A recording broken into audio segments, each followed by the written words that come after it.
हरि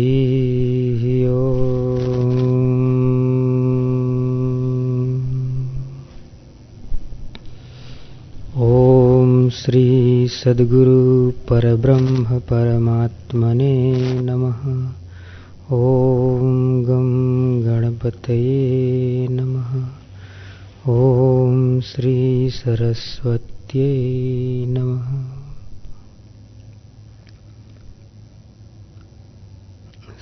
श्री राम जी बोले, हे भगवान, ज्ञान की उत्पत्ति से अनंत जीवों की शुद्धि कैसे हुई, सो कृपा कर कहिए। वशिष्ठ जी बोले, हे राम जी, जो शुद्ध आत्म तत्व है उसको स्वभाव रूप संवेदन स्फूर्ति है, वह ब्रह्मरूप होकर स्थित हुई है।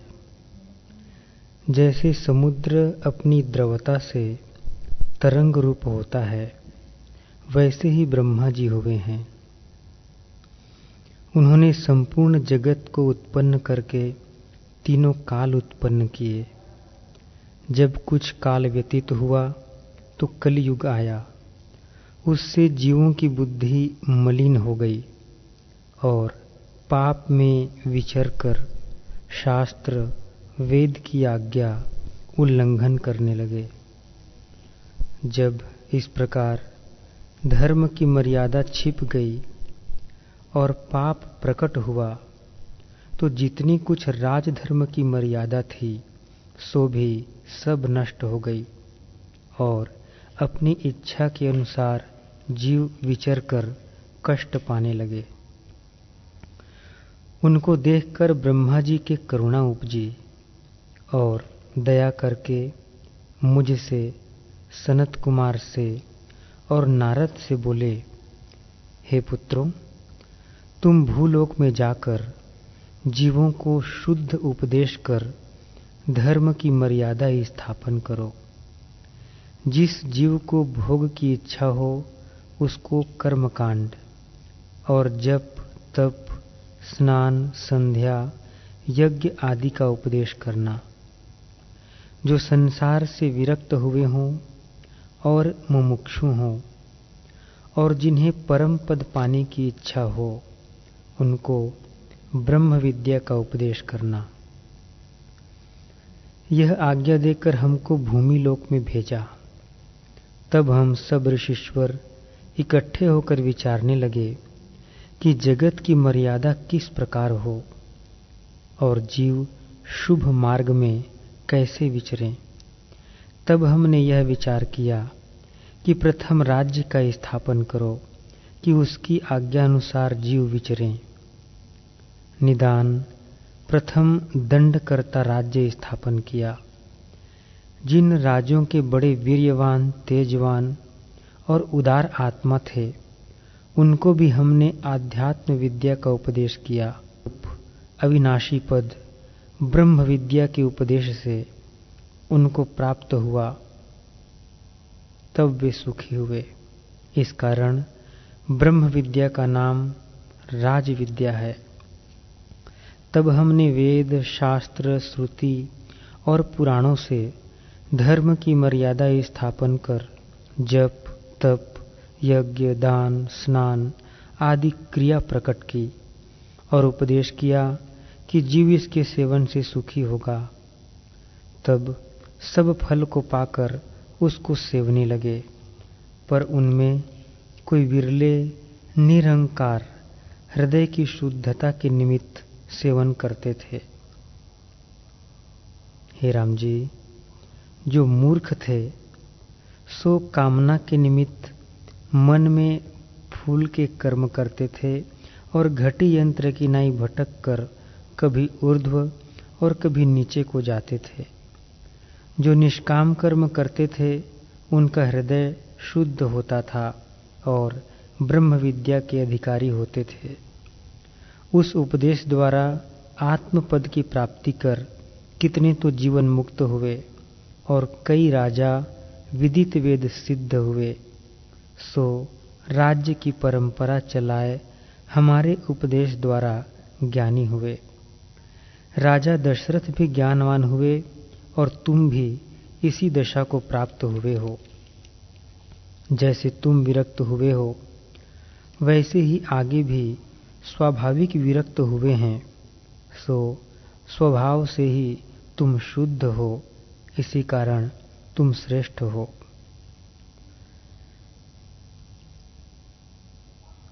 जो कोई अनिष्ट दुख प्राप्त होता है उससे विरक्तता उपजती है, सो तुमको नहीं हुई। तुम्हें तो सब इंद्रियों के विषय विद्यमान होने पर वैराग्य हुआ है, इससे तुम श्रेष्ठ हो। हे राम जी, मसान आदि कष्ट के स्थानों को देख के तो सबको वैराग्य उपजती है कि कुछ नहीं, मर जाना है, पर उनमें जो कोई श्रेष्ठ पुरुष होता है सो वैराग्य को दृढ़ रखता है, और मूर्ख है सो फिर विषय में आसक्त होता है। इससे जिनको अकारण वैराग्य उपजता है सो श्रेष्ठ है। हे राम जी, जो श्रेष्ठ पुरुष हैं सो अपने वैराग्य और अभ्यास के बल से संसार बंधन से मुक्त हो जाते हैं। जैसे हस्ती बंधन को तोड़ के अपने बल से निकल जाता है और सुखी होता है, वैसे ही वैराग्य अभ्यास के बल से बंधन से ज्ञानी मुक्त होते हैं। हे राम जी, यह संसार बड़ा अनर्थ रूप है। जिस पुरुष ने अपने पुरुषार्थ से इस बंधन को नहीं तोड़ा, उसको राग द्वेष रूपी अग्नि जलाती है, और जिस पुरुष ने अपने पुरुषार्थ से शास्त्र और गुरु के प्रमाण व युक्ति से ज्ञान को सिद्ध किया है, वह उस पद को प्राप्त हुआ है। जैसे वर्षा काल में बहुत वर्षा के होने से वन को दावानल नहीं जला सकता, वैसे ही ज्ञानी को आध्यात्मिक, आधिदैविक और आधि भौतिक ताप कष्ट नहीं दे सकते। हे राम जी, जिन श्रेष्ठ पुरुषों ने संसार को विरस जानकर त्याग दिया है, उनको संसार के पदार्थ गिरा नहीं सकते, और जो मूर्ख हैं उनको गिरा देते हैं। श्रेष्ठ पुरुष वही है जो संसार को विरस जानकर केवल आत्म तत्व की इच्छा करके परायण हो। उसी को ब्रह्म विद्या का अधिकार है और वही उत्तम पुरुष है। हे राम जी, तुम भी वैसे ही उज्ज्वल पात्र हो। जैसे कोमल पृथ्वी में बीज बोते हैं, वैसे ही तुमको मैं उपदेश करता हूँ। जिसको भोग की इच्छा है और संसार की ओर यत्न करता है, सो पशुवत है। श्रेष्ठ पुरुष वही है जिसको संसार तरने का पुरुषार्थ होता है। हे राम जी, प्रश्न उससे कीजिए जिससे जानिए कि यह प्रश्न के उत्तर देने में समर्थ है, और जिसको उत्तर देने की सामर्थ्य न हो उससे कदाचित प्रश्न न करना। उत्तर देने को समर्थ हो और उसके वचन में भावना न हो तब भी प्रश्न न करे। उन्हीं को उपदेश करता है जो संसार से विरक्त हो और जिनको केवल आत्मपरायण होने की श्रद्धा और आस्तिक भाव हो। हे राम जी, जो गुरु और शिष्य दोनों उत्तम होते हैं तो वचन शोभते हैं। तुम उपदेश के शुद्ध पात्र हो। जितने शिष्य के गुण शास्त्र में वर्णन किए हैं सो सब तुम में पाए जाते हैं, और मैं भी उपदेश करने में समर्थ हूँ। इससे कार्य शीघ्र होगा। हे राम जी, शुभ गुणों से तुम्हारी बुद्धि निर्मल हो रही है, इसलिए मेरा सिद्धांत का सार वचन तुम्हारे हृदय में प्रवेश करेगा। जैसे उज्ज्वल वस्त्र में केसर का रंग शीघ्र चढ़ जाता है, वैसे ही तुम्हारे निर्मल चित्त को उपदेश का रंग लगेगा। जैसे सूर्य के उदय से सूर्यमुखी कमल खिलता है, वैसे ही तुम्हारी बुद्धि शुभ गुणों से खिलाई है। हे राम जी, जो कुछ शास्त्र का सिद्धांत आत्म तत्व मैं तुमसे कहता हूँ, उसमें तुम्हारी बुद्धि शीघ्र ही प्रवेश करेगी। जैसे निर्मल जल में सूर्य की कांति प्रवेश करती है, वैसे ही तुम्हारी बुद्धि आत्म तत्व में शुद्धता से प्रवेश करेगी। हे राम जी, मैं तुम्हारे आगे हाथ जोड़ के प्रार्थना करता हूँ कि जो कुछ मैं तुमको उपदेश करता हूँ, उनमें ऐसी आस्तिक भावना कीजिएगा कि इन वचनों से मेरा कल्याण होगा। जो तुमको धारणा न हो तो प्रश्न मत करना। जिस शिष्य को गुरु वचन में आस्तिक भावना होती है, उसका शीघ्र ही कल्याण होता है। अब जिससे तुमको आत्मपद प्राप्त हो, सो मैं कहता हूँ। प्रथम जो अज्ञानी जीव में असत्य बुद्धि है, उसका संग त्याग करो और मोक्ष द्वार के चारों द्वारपालों से मित्र भावना करो। जब उनसे मित्र भाव होगा, तब वह मोक्ष द्वार में पहुंचा देंगे और तभी तुमको आत्मदर्शन होवेगा। उन द्वारपालों के नाम सुनो: शम, संतोष, विचार और सत्संग। यह चारों द्वारपाल हैं। जिस पुरुष ने इनको वश में किया है, उसको यह शीघ्र ही मोक्ष रूपी द्वार के अंदर कर देते हैं।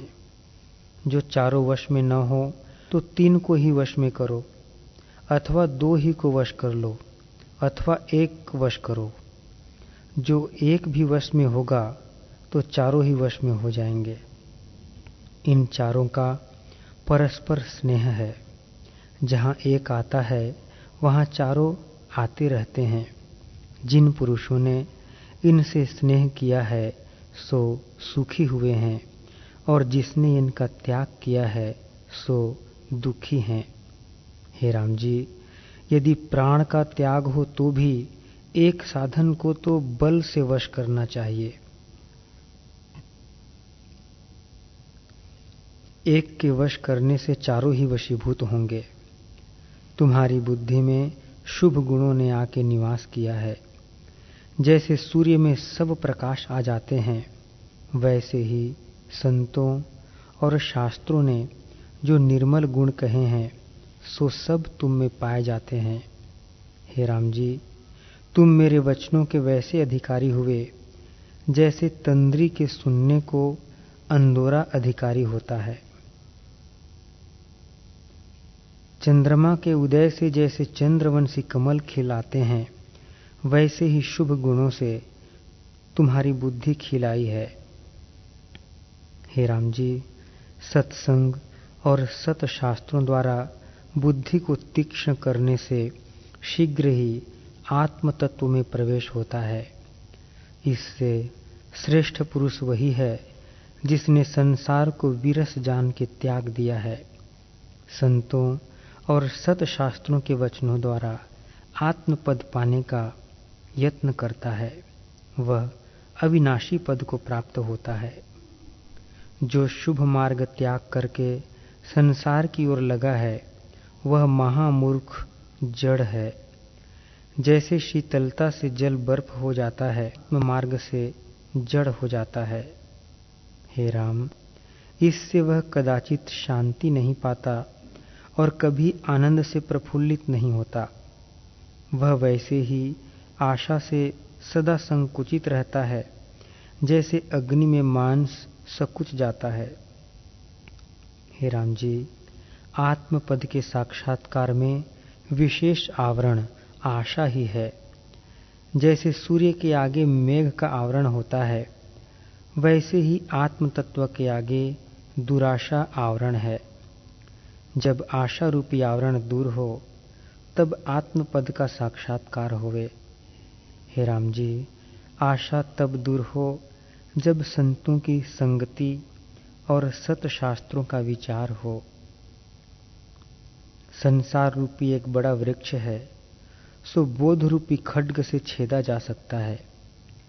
जब सत्संग और सतशास्त्र से बुद्धि रूपी खड्ग तीक्ष्ण हो, तब संसार रूपी भ्रम का वृक्ष नष्ट हो जाता है। जब शुभ गुण होते हैं, तब आत्मज्ञान आके विराजता है। जहाँ कमल होते हैं, वहाँ भंवरे भी आके स्थित होते हैं। शुभ गुणों में आत्मज्ञान रहता है। हे राम जी, शुभ गुण रूप पवन से जब इच्छा रूपी मेघ निवृत्त होता है, तब आत्म रूपी चंद्रमा का साक्षात्कार होता है। जैसे चंद्रमा के उदय होने से आकाश शोभा देता है, वैसे ही आत्मा के साक्षात्कार होने से तुम्हारी बुद्धि खिलेगी।